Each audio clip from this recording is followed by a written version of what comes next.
Well, they were one of my favorites. I mean, that singing is really good, and they took everything at a good pace. They didn't lollygag on the beat, and then the singing I thought was just superb. I particularly liked the falsetto in that last song. Yes, true, very true, Jim. And I like the first song. The voice of Ed was really sensational, and I was like, so can I just act like a concert fan? And I and all that, so can I just get to act that? So yeah, we have Ed, Matt, and Open from NexJ, Nudge. And my first question is, what made you choose that band name Nudge? Were you nudging each other to bring on the band? The name? Yeah, they named Nudge. Yeah. Yeah. Well, it's one of our main products right now. So we went under that banner. A little self-promotion. Yeah, exactly. That's it. Yeah, that's okay.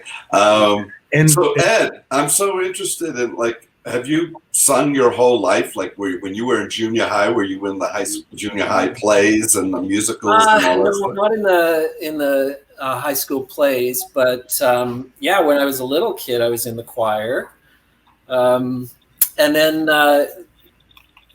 during my 20s, I actually made my living as a musician. So I did a lot of singing back then.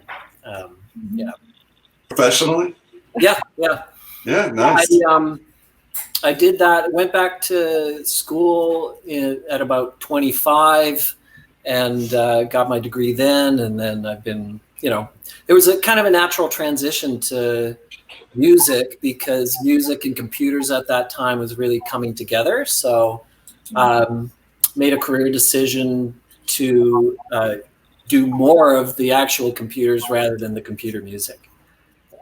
I mean, I have a question for you. What were you trying to do? Were you trying to play the musical chair in the third song? I mean, I'm really very curious with that one. Didn't get to know it. Okay, well, I have the real answer, but I'm going to give you the fake answer first. No, I want the real one.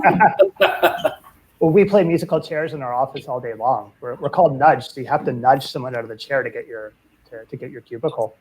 The real answer is Take On Me was, I think it was 1984 when Take On Me came out, 84, 85. I was in elementary school, so it's just like, I was reverting to my childhood playing musical chairs.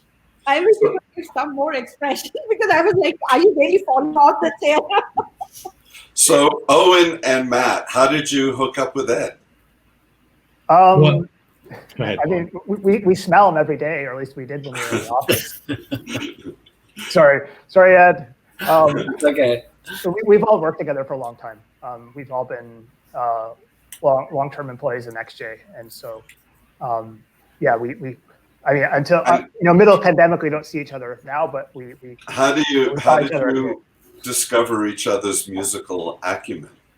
Well, as Ed said, he had a big background in music during the 80s and early 90s.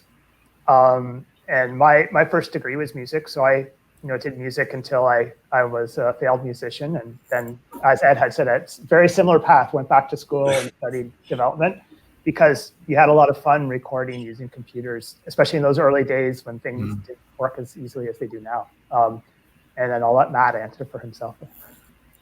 Well, Ed has a guitar in his office, so when you go into his office and you see the guitar, it's an immediate conversation starter.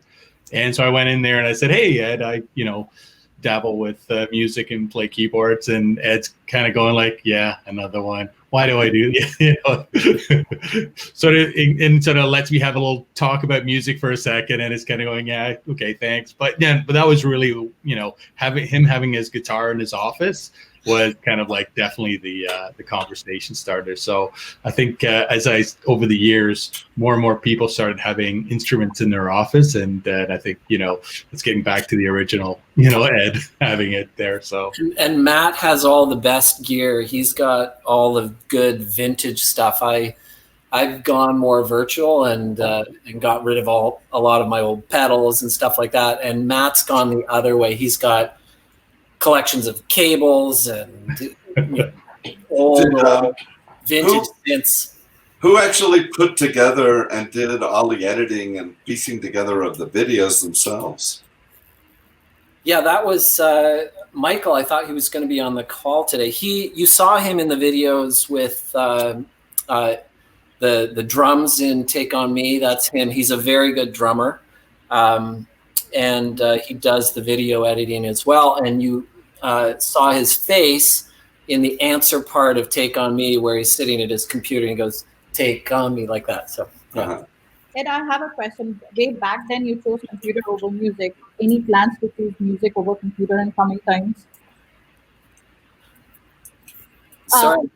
I'm saying, any plans for you to take now opt for music over computers? Because way back then, you chose computer over music. So now, any plans to choose music over computers? Still didn't get it. Do you want to switch your career back to music? Yeah. Oh, yeah. No, I never really left it. I play my guitar every day. I've got it here, and do little editing projects now and then. And I just, I enjoy it as much as when I did it full time. So I don't need to make a living at it to really enjoy it. Well, I don't know how we're doing on time. I think 1 minute left. But no, I totally enjoyed you guys. I thought that the quality was stupendous. Shocking how good you guys are. And just we appreciate the time. Very good quality. Yeah. Well, it was a lot of fun doing it. And we had a lot of fun seeing it, and really it is enjoyable. Hey guys, before you take off, I just got to tell you that there, I think it was Everlong. One of those songs, you guys sounded like Rush to me. I mean, it really sounded good. It was the one where you were spinning around, but you guys really had a Rush like vibe to that. I knew you guys were up in Canada. Was there any Rush influence in there? I don't know if any of the other guys want to answer it. Rush is from Toronto. We're from Toronto. Maybe it rubbed off on us, Yeah, and rest in peace, Neil Peart as well. Yeah, absolutely, absolutely. Yeah, huge Rush fans. So yeah, it just comes with being from Canada. You can't avoid them. You shouldn't try to avoid them. Those guys were great. I still can't get over the fact there was only 3 dudes making all that sound. But wow, yeah. So it's a real compliment by me asking you that. I don't want you to think it isn't. I love Rush. So. Being a jazz guy, I have to ask you guys: is that jazz club the Rex? The Rex? The Rex. Yeah, the Rex still there? Are they hanging in there? Good. Yeah. That's good to hear. Great place to see good jazz. I saw quite a few bands right there. It's great. Yeah, me too. Guys, thanks so much. This has been great. The videos are awesome. You guys know what to do with those instruments. Great sounds. Thanks, and thanks for the effort too. It was really, you guys and the other bands. You guys really make this something that I didn't imagine it to be. So this is great.